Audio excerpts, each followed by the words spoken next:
Hello again.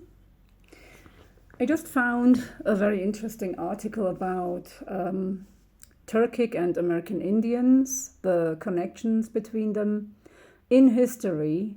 If you go back to the ancient times, where most languages weren't formed yet, and you only have the archaic vocabulary of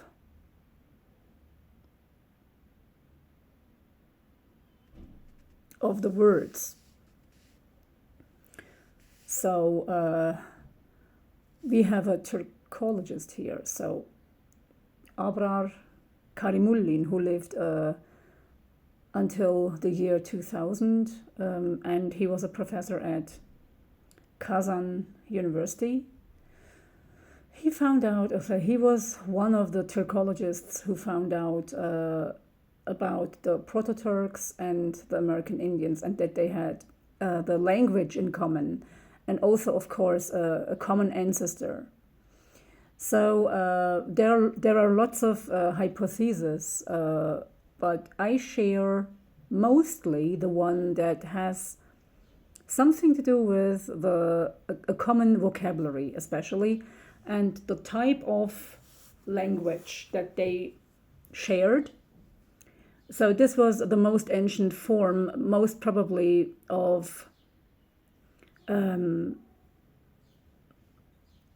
not sure, but the most common words that were shared between the first Tatar groups and the Siberian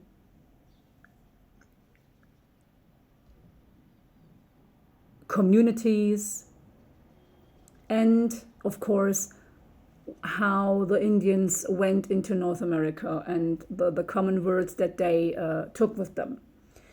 So I'm not going to read all of it, but here there are some linguistic comparisons made. If you look at the Native American languages, we have, I think this part is important. It says here, the article itself of anti-colonial current in Russian domains, while in his publications, A. Karimullin was giving a sugary lip service to the infamous decree of the ruling party against ancientization of Turkic history and other acts of the country's national policy. His deeds defied the edicts of the utmost degree. Karimullin's work of Itil Vulgar Bulgars, this is important, of the Itil Vulgar Bulgars and the links with Native Americans far outstripped the allowable boundaries. So if we go back to the roots, we find that even the Itil or the Bulgars were Turks, of course. I told you in my last video. And also, if we talk about the Chuvash people, do you remember the video that I made about the Chuvash language and the Sumerian and also the Bulgars, and that they spoke a kind of Chuvash language? So if you here consider, it is also linked with Native Americans. So Native Americans, Tatars, Bulgars, they are all coming from the same root then. So so it is actually a very wide area in geography. It comprises Northern America, Asia, all parts of Asia until the Caucasus.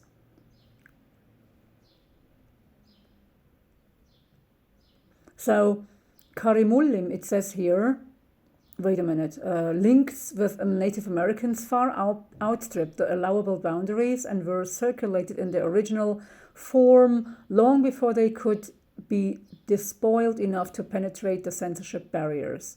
So you see what I try to say here, that the Volga Bulgars, the Tatars, and the Native Americans are related. So In my last video, it was until the Bulgars and the Tatars and the Chuvash, and now the Native Americans are also included in this.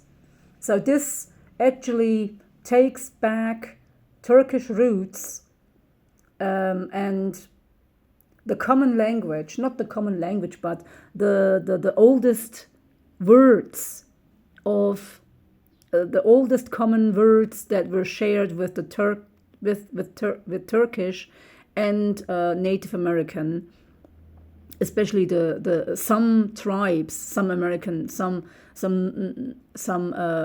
Native American tribes. They had the common vocabulary. This, I say that it at least takes back the Turkish vocabulary, the common Turkish vocabulary, with these groups to at least 15,000 years, I would say. So if you have a common ancestry, you must also have a common language that you spoke. Sorry, not language, but the common vocabulary that was shared with these groups. Languages, of course, they in detail they specified, they became families, etc. But I'm sure that hundreds and hundreds of words were shared with these groups, with these ancient groups of communities that were related with each other. Yes, what else can I say about this? So here, this is what they made. An English language reader may be surprised to see Sioux, Turkic, English, Germanic lexical cognates like the dawn. A Russian language reader may be surprised to see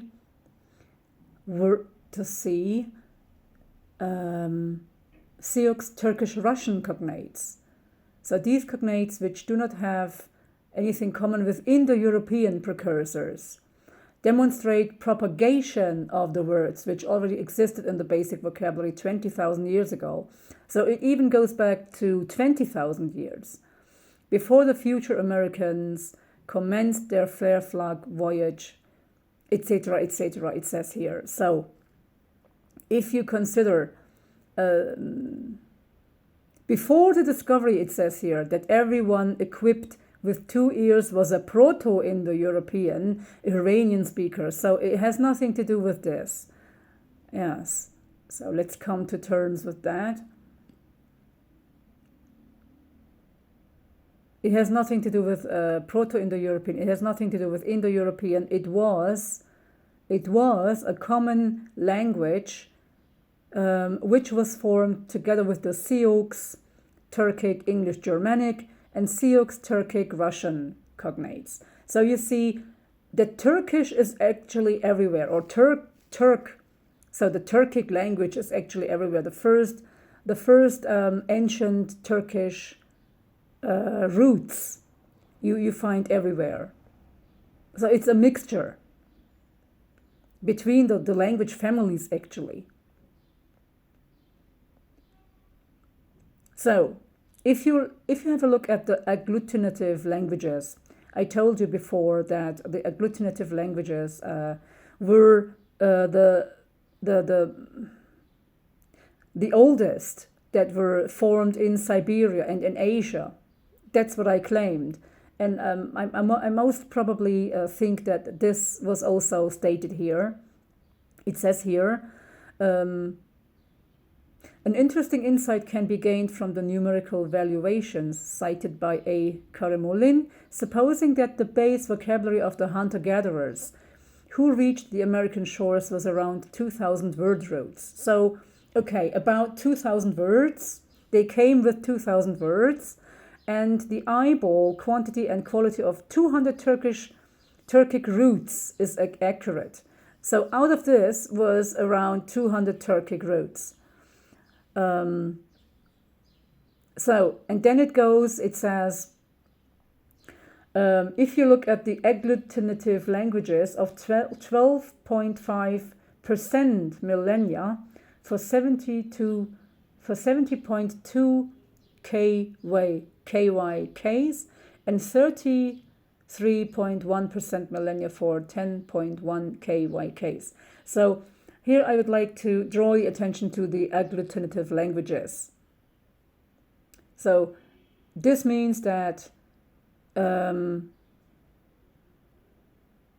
agglutinative languages were actually dominant, but it was never demonstrated.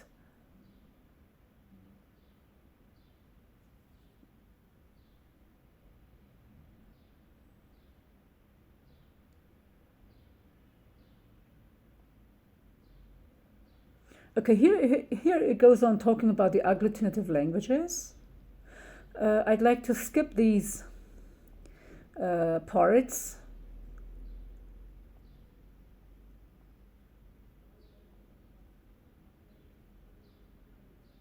Because I want to mention more about the common vocabulary.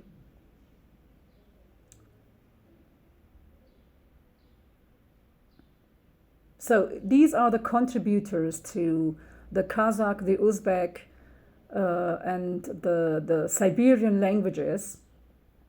And here it says also Tatar educators. They also contributed to this work.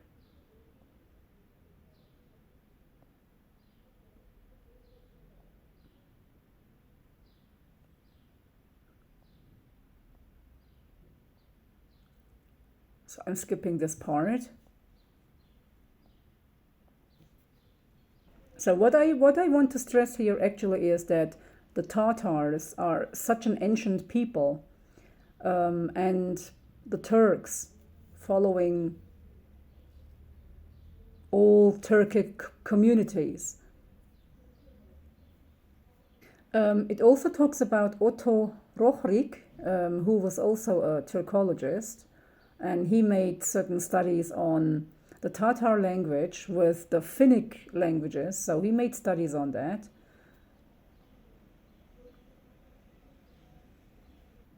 So this person, Otto Rohrik, was interested in Turkic languages and also in the language of the American Indians. And he was a polyglot. Otto Rohrik was a polyglot. He knew so many languages, and he also knew the Ugro-Finnic languages. So he all compared them, and this is another thing that I would like to have a research on. Yes, and it says here that he was very interested in the language of the Sioux people, of the Sioux Indians, and he compared them with the Turkic languages. And this point is very important. Otto Rohrik sees in the method of adjective-superlative degree formation by repetition of words unparalleled in other languages, a trait which is peculiar to only Uralo-Altai family, especially the Turkic languages. That to our greatest surprise, the same forms exist in the languages of the Sioux Indians, which express the external quality of subjects and of the phenomena. So if you say, for example, sap sapa, it means very black. In Turkish, we have kapkara, yes? And we also have semsepa, which is very beautiful. And in Turkish, we say güp güzel, right? Or we say sapsarı, which means very yellow. So this I know is also found in Armenian. They most probably took it from Turkish. And there is also the suffix, I think, tan,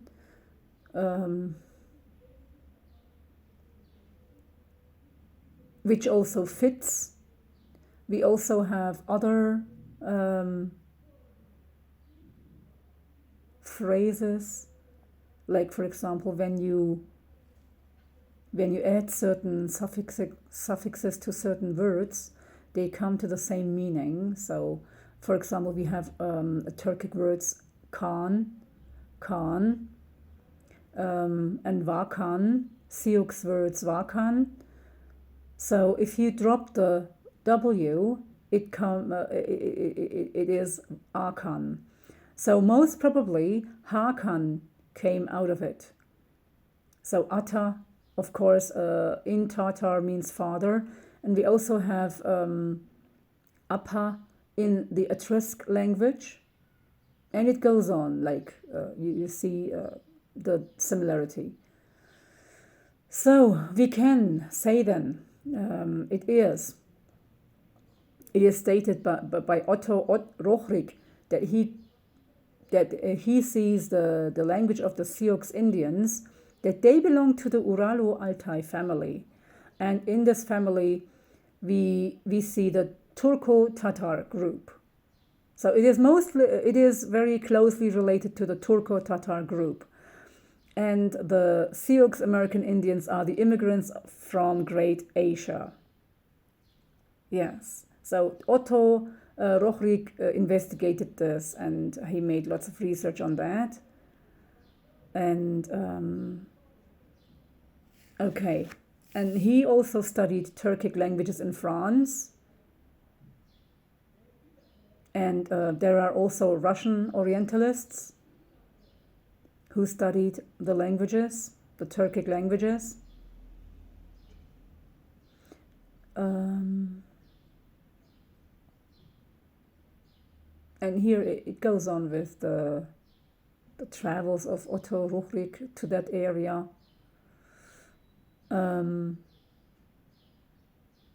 Where he found also similarities of lifestyles between the Turkic tribes and the Sioux Indians.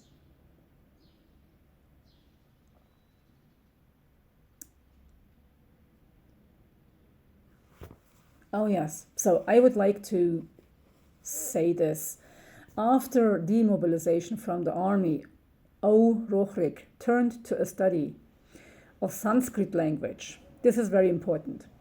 And of the language of Oceania, island inhabitants, undoubtedly motivated by his interest of the Sioux Indian language, aiming to define the place of that language among other languages of the world. Probably he was searching of traces of the Sioux language in the languages of Oceania islands inhabitants. Notably, he did not hasten to publish his observations. His work was published in 1871, almost 10 years after the start of his interest in the Sioux Indians language, when he became convinced that he have not found any traces of that language in Sanskrit and languages of other peoples. So he didn't find anything in Sanskrit, actually. I thought it was vice versa.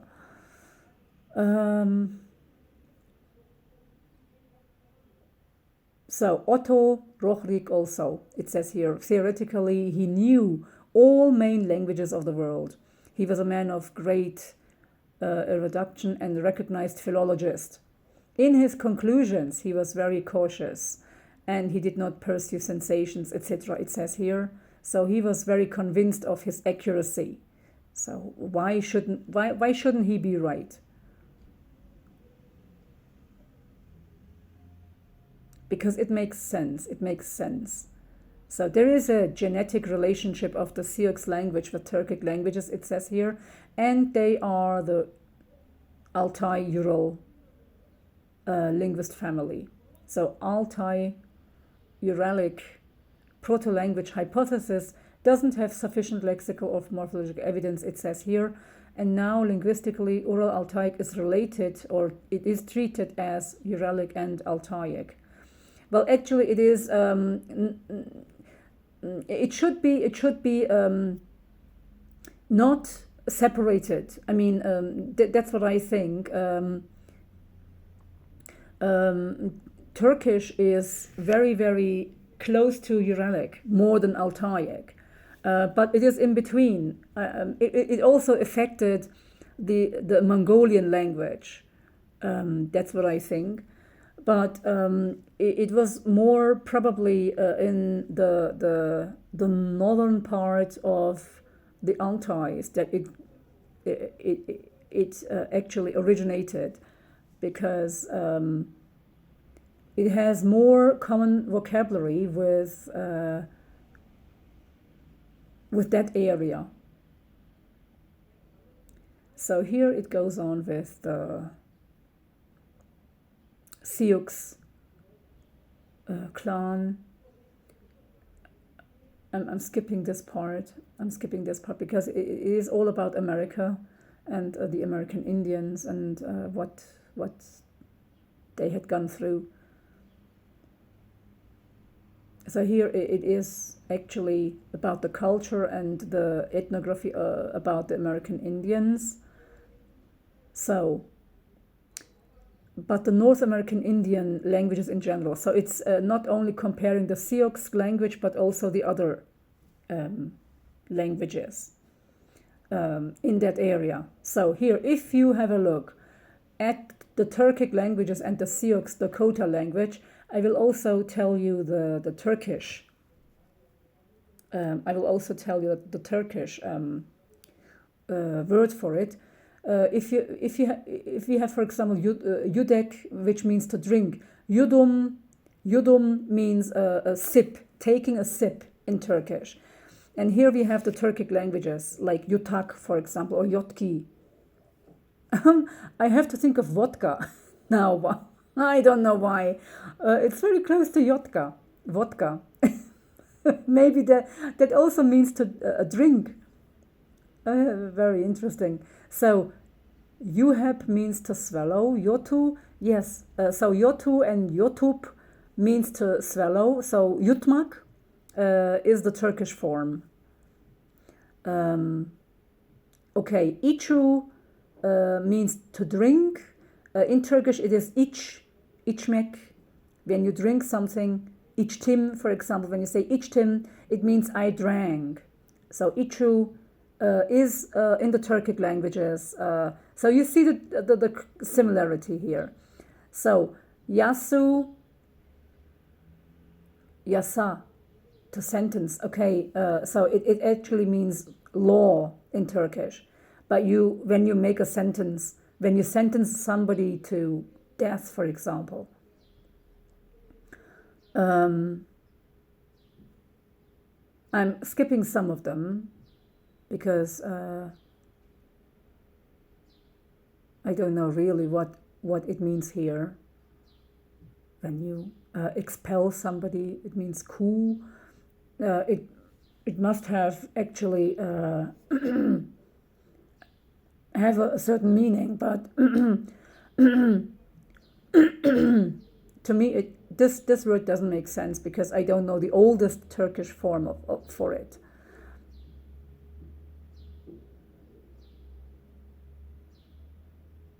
I'm only taking some of them. So yuta again means yutmak. When you eat, for example.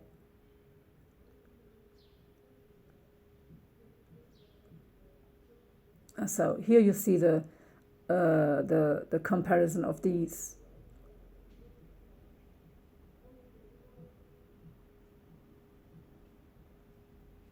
Yes, for example, when you bite with your teeth, and when it says, for example, kapsun, kapamak means to close. So most probably kabu or kapsun derived from here. I mean, this is the oldest form of it, most probably. And we took it to say to close something, kapamak. Kan doesn't change, so we have city names, Teoktiklan, for example, or Kan, ending with Kan or Kan, definitely goes back to Turkic word stem. So Kan, Wien, Kan in Turkish blood. It's an ancient word, most probably. Min or mi is I. We now say ben or minim. right? The most probably the most ancient form was min or mi, for my or I. Yeah, so very interesting. Baha, old person, baba, could be possible. So ik, or ish, or ik for ikke, meaning two, iki. Very interesting. So we have the Dakota language again here, Baskita, Basque, Basque. They also relate the Basque language to this group. I mean, there is a hypothesis which I actually I could support because it seems logical. It is the what hypothesis is it? It includes the North American languages to the Yeniseian languages until the Caucasian languages, right? So I definitely agree with this because Indo-European alone cannot survive. I mean, it has to have a common, a bigger language. I mean, there has to be a bigger language group or a rooted, a common rooted, let's say, a proto language family for the commonality of these geographical places. So I am mostly convinced that this is comprising half of the world. I mean, the ancient words of these common geographical locations, they were approximately the same. So the birth of the first Turkish words, I can say, the oldest Turkish words, together with, of course, the Sioux language, or let's say the Uralic and Altaic family.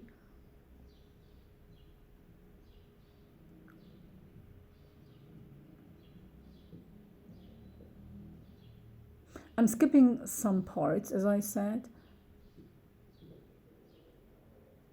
Yes, for example, we have here su, which means water in Turkish, and here there is also the connection with the, oh, okay, so wait a minute, we have here the Bashkir language. It compares the Tatar language. Yeah, so I think I must talk about this. So here Erwin Gutte, he suggested a dictionary book, and he formed the Sioux Indian language. And in California, it says here, I'm skipping this. So the American Indian word for Batikotus means marshland, lowland. In the Tatar language, it means Batunki, low and depressed. And Tesh means place. So Tash is in Turkish, stone. In the Tatar language, the combination of Batunki Tesh is quite active, and like the Sioux word, it means low-lying marshy land. The same word gives a word Bolinas in English spelling from the American Indian Bolinas. Oh, you see here the connection. Which in form and sense is identical to the Tatar word Bolin, lagon, meadow. One more example of the dictionary is Chiquita, which comes from the American Indian Chiqueto Chico, which in the Sioux language means very small and tiny. We have also küçük, right, in Turkish. And in the Tatar language, it says Çeki. So Çeki in the Tatar, aga or ara is current, to flow. And likewise, it goes up with hu, so it means to flow. And in Turkish, we have the word su, which means water. So in Bashkir, it means water. So this is not coincidence. This is not coincidence. You see here, So one of the rivers is called Milk, and the name for milk in American is Shu is milk. Okay, it goes on like this, right? So who is water? In American Indian, two. That's interesting. You see here the connection.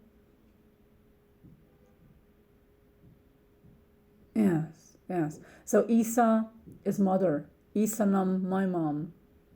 Iti is father. So which language is this? Timuka language is this, right? So, okay, it says here these can be Turkic terms. My child, ulema, inihi, a married woman, etc. So iti is father. So most probably iti and ata are related.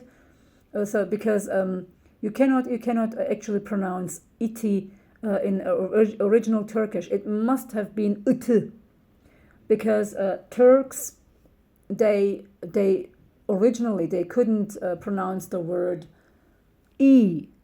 They said ı instead of it. So it must have been ıtı, the most original form, and out of that derived most probably ata.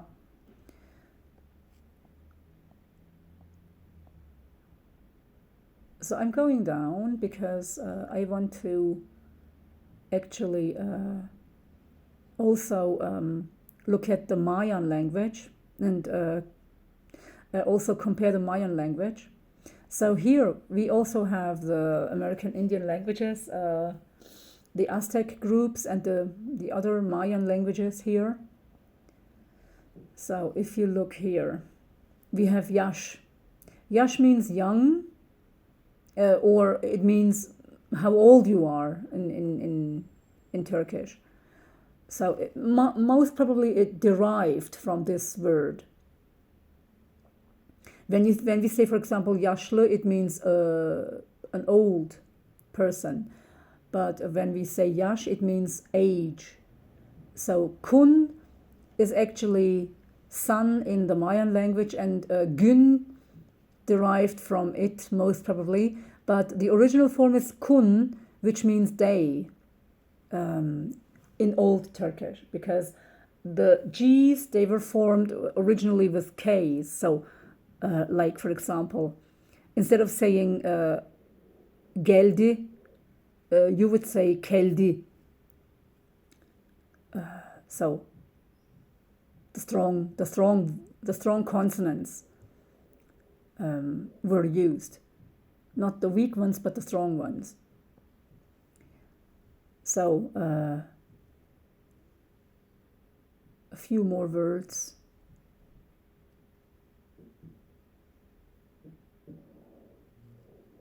Here we have, for example, other comparisons with Yakut, etc. So I'm going down again. So I must make more research on this because I strongly believe that the Tatar language is one of the most ancient languages in the world. Even not Turkish, but Tatar. Because Tatar is in the middle, right? It serves in the middle. So, but Tatar and Turkish is the same actually. So there is no difference between a Tatar and a Turk. It's both the same. The only thing that it comprises more the Turkic groups, right? Tatar comprises more, most probably also the Russians as well, the ancient Russians.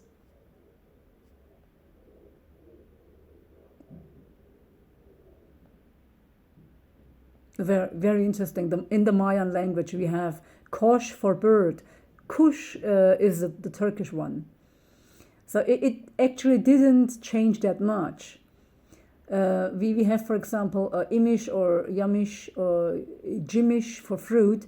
We say yemish, but yemish is actually most probably the old form of fruit, because when we say kuru yemiş, it is the dry form of fruit. So we have a very ancient word actually here, but we don't use yemiş anymore. That's very sad that we don't use it anymore. Instead, we say meyve. God, I don't know where we took that word from, but it's now meyve.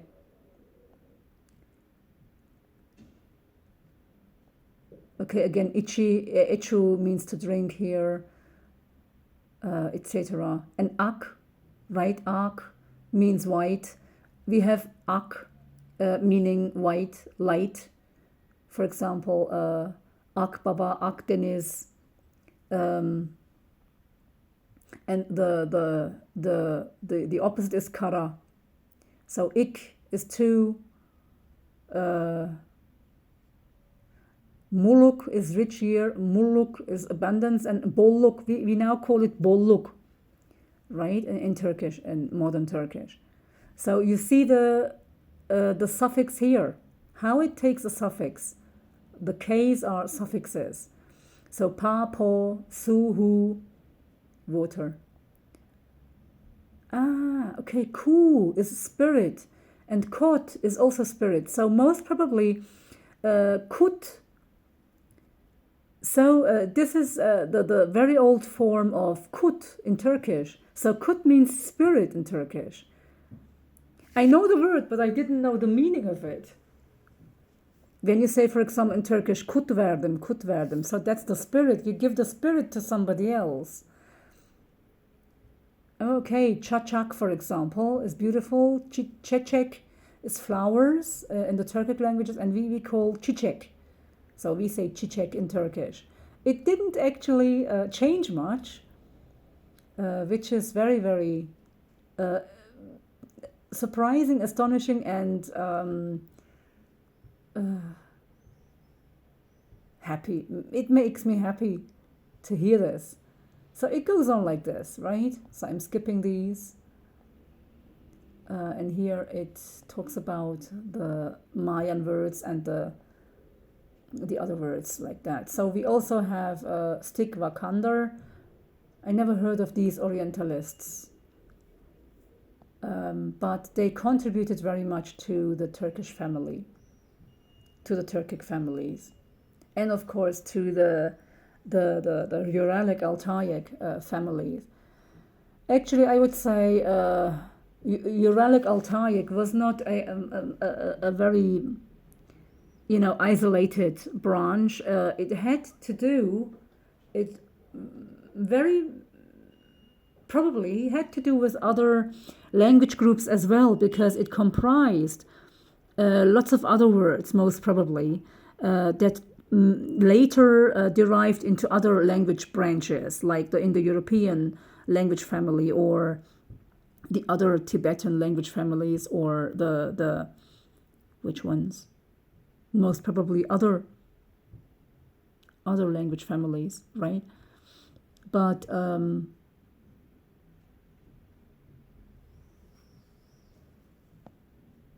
yeah, here, for example, we have im, to suck, and em is the Turkish word for emmek, right? So imi is a nipple. We call it meme in Turkish. So you see the similarity here. So even if it doesn't sound the same, it starts with the same letter, or a very similar thing, like for example when we have bichil or bull or bolan. You see how we have here the actually similar syllable that takes place here, right? For example, when we have bolan, it means actually abundancy, abundant. Bolluk. We say bolluk in Turkish. Bolluk. Bol, bir şeyin bol olması. So yak, yoklel. When we say yak, it means to burn. And it goes on like this. I mean, I'm going tüy, for example. Tüy actually means feather in Turkish. So here we have tüy derived into feather in Turkish. and it goes on. So the Mayan language here, Baur, for example, means breast. It still means Baur, Baur or Beur in Turkish, which means actually chest. It's the chest. It comes from the chest.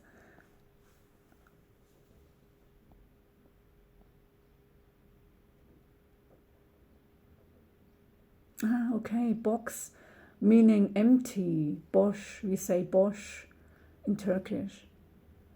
Very interesting. No, it goes on like this, right? I'm skipping all these, but they are so interesting to hear, so interesting to see. It makes me proud. It makes me proud to have my vocabulary, the roots of my vocabulary in other languages. That's what I'm proud of. And in the sister languages, actually, right? So here we have the Quechua language. So the Quechua language is most probably another American Indian language. And here we have, for example, Bulan, Buram, or Kol, Gol, Kurtar, Ogri, Ogri, the same. Well, it derived a little bit, for example, when we say pus, we say us. Tok, we say toku. It goes on, right? So it goes on, right? My father's sister, for example, Apa. Now, I think they use Abba for the sister. They use Abba. So Abla. We now say Abla, but in villages, in colloquial Turkish, you still use Abba for sister, but for your father's sister, for hala, I think in the Turkic world, in Uzbekistan, they call it abla or abba. So kok in the Quechua language means sky. We call it kök or gök, right? So kok was the most original form. So aga or tata, right? So tata meant father in the Quechua language, and we have ada, ata in the Turkish language. So sakla is beard, sakal, beard. We also have sakal in Hungarian. So in the Uralic languages, you find it. I wonder if also Finland was affected by this, and the Finnic languages. So we all have here, very interestingly, cartoon, for example. It's spelled cartoon, kotan, and like cartoon was a title for a spouse or Khan. It was named to enclave a state. Eastern Europe is full of topology that carries that name, indicating. So Eastern Europe, of course, is actually very, very predominantly Proto-Turkic. So we have the Alans, the Huns, the Avars, the Bulgars. They had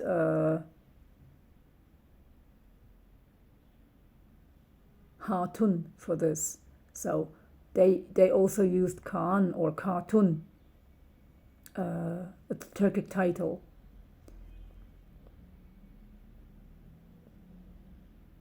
And then we also have the Massagetan Tomaris, the Alanian Boatrix, the Karka, and the wife of Attila, etc. It says here. And it goes on with John Josselin. So he compared the flags. Even the flags are similar. If you look at the Sioux, and if you look at the Tatar, and if you look at the Welsh flag, you see the similarity. And here we have the comparisons here with, right, for example, Puchakan, right? When you say, for example, Puchakan, Tatar, we have Khan, right? You see the Khan at the end. For example, when we have here Kte, it means actually yurek, right? So if, well, maybe Sun, we have here kishish or kesish. We call güneş. So here it actually is a little bit different. So I would not agree with this part here because who was this? I don't know if Welsh was connected to these, but I would not actually agree with John Chaucer active.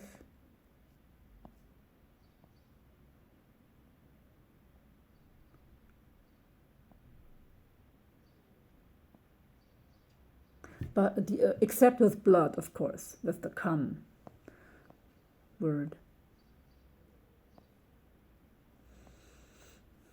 Yes, so that was actually my presentation on the connection between old Turkish words, the oldest Turkish words, and the connection with northern Americans, I mean the Native Americans, and the Tatars, and of course we can say the Siberians, shortly the Siberians, the uralic altaic language family. And somewhere, I'm not sure, I read that it must have been at least 20,000 years old. This root, which goes back to the ancient times, and the spread of the language, let's say not the language, but the ancient root of the language, which has the most common words, the most ancient words, of thousands of words, not even hundreds, but thousands of words, which spread to all the language families later on. So most probably it was something like a uralic altaic, archaic language type that later, of course, derived into Turkish and Turkish families, and the Uralic families, etc. And of course, we have lots of loan words in Russian, of course. So I would say Tatar made a good job here, made a great job in actually spreading all the roots of the language, as well as the people, into maybe half of the world in those times. Yes, that was my presentation. I hope you liked it. See you then.